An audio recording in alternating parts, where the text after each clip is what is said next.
On the surface, it looks like just another game like Overcooked, a hectic, cooperative game that gives you busy work to complete as fast as you can.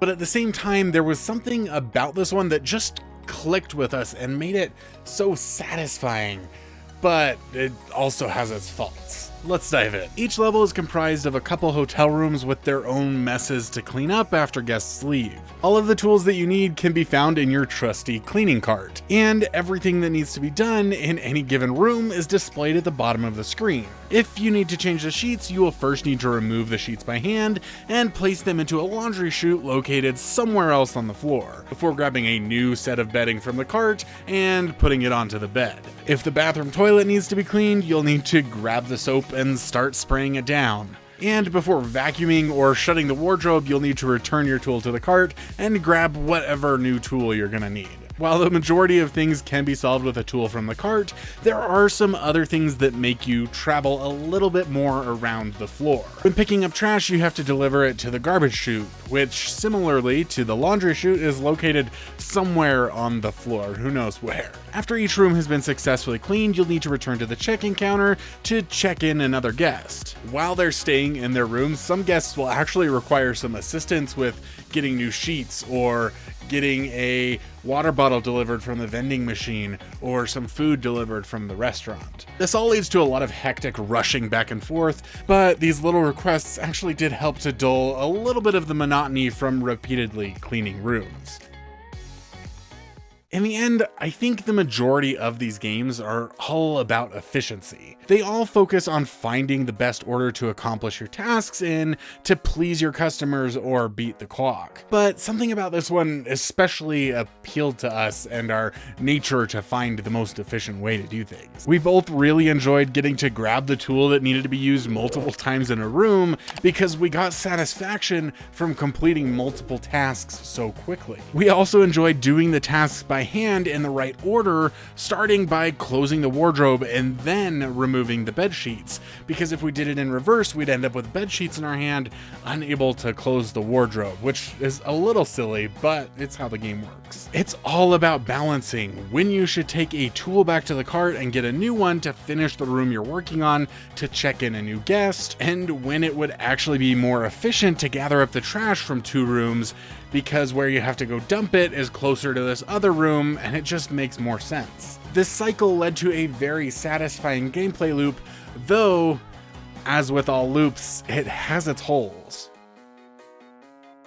But before we talk about the holes, let's talk about the co-op. It works really well. We really enjoyed the dynamic split screen that made it very easy for us to see what we were doing the entire time. Items in each room got checked off as we completed them and would flash if they were currently being worked on, so we didn't have to worry about accidentally trying to do the same task. The cooperation here all comes from figuring out how to work together in the most efficient way possible. There were only two complaints we had. The tutorial was solo only, which caused a little bit of confusion and is always annoying whenever there's a co-op game with a solo only tutorial. The game also forces you to use half Joy-Cons when playing co-op. We love it when half Joy-Cons are supported, think it's a fantastic feature, but we hate it when we are forced to use those because I have just massive hands, and I think the majority of people dislike using that and not being able to use their full controller, especially when the game supports a full controller in solo. It is also worth mentioning that this game only supports 2 players, while the majority of similar games support 4 players. Now for those holes. There's nothing revolutionary about this game. The controls are incredibly simple. Move your character with the joystick, dash in a straight line by tapping X, choose your tool with A, and hold A to clean everything. Literally, every cleaning and delivery action in the game is performed with the A button, and there's no variation in this either. It's not like you are rapidly clicking A for one action, holding it for another, and pressing it for another. You are either holding A or just clicking it, and that's it. While this makes the game easy to pick up, it's also one of its biggest pitfalls. Games like this are already extremely repetitive, and by having that one button do everything, it makes it even more so. Now, that's not actually uncommon in the genre. A lot of the games do this only one button thing. However, when Manic Mechanics came out with all of the fun different controls you had to use for each task, we realized just how much better it made the game. And we'd love to see these new games incorporating that feature. It gets a little boring using the same button the entire time. The one control I actually liked was the dash. It was hard to get used to at first since you lose all steering control when you use it, but it kind of played into that efficiency thing I was talking about, where we had to make sure we were using it at the proper times when pointed in the proper direction, or we'd end up veering off into the wrong place and losing a little bit of that efficiency. The levels don't really change. They all move rooms around, and it's always fun trying to figure out where everything is, but that was about it. The game never introduces any new hazards or new tasks to perform to keep you engaged. That's another big difference between this game and others in the genre. While often these challenges can lead to frustration, at the same time they also keep the game interesting. Very Very Valet had train stations and airports to navigate. Tools Up had lava to avoid, trash to slip on, and ice to skate. Manic Mechanics had electrified floors and boss levels where things would constantly move around. Hotel Hustle has none of those things, leaving its 25 levels to feel very samey and boring throughout its 3-hour campaign.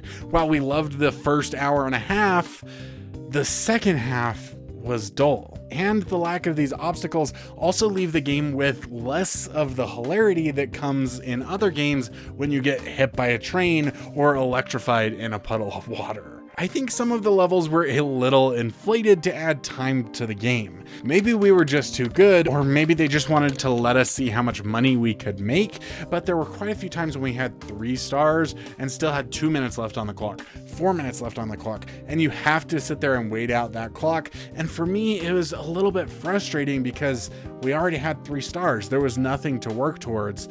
And in order to actually get that score, you have to wait out those 4 minutes.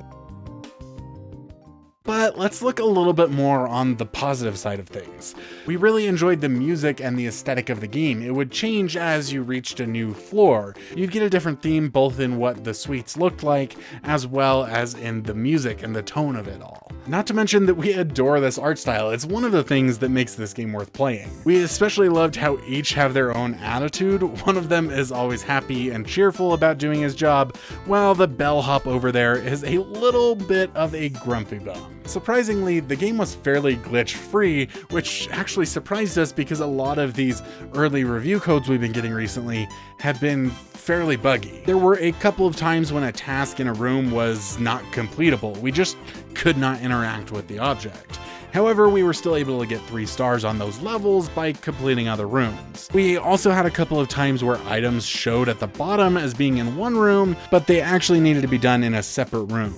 Lastly, while not a glitch, the loading screens were fairly long, so definitely be ready for that. Before I talk about the most important thing about this game, I want to take a moment to thank Polly and John for being our first ever supporters and members of the co-op crew, and let you know that we still have 9 multiplayer games to give away to new members. So if you want to help support the channel, keep the co-op games coming, and possibly get your own game, come join us at thecoopstop.com/support. One of the most important things to us in a game like this is that we do not get frustrated and start yelling at each other. We love Overcooked, and it will always have a soft place in our hearts because it was the first game we ever played together.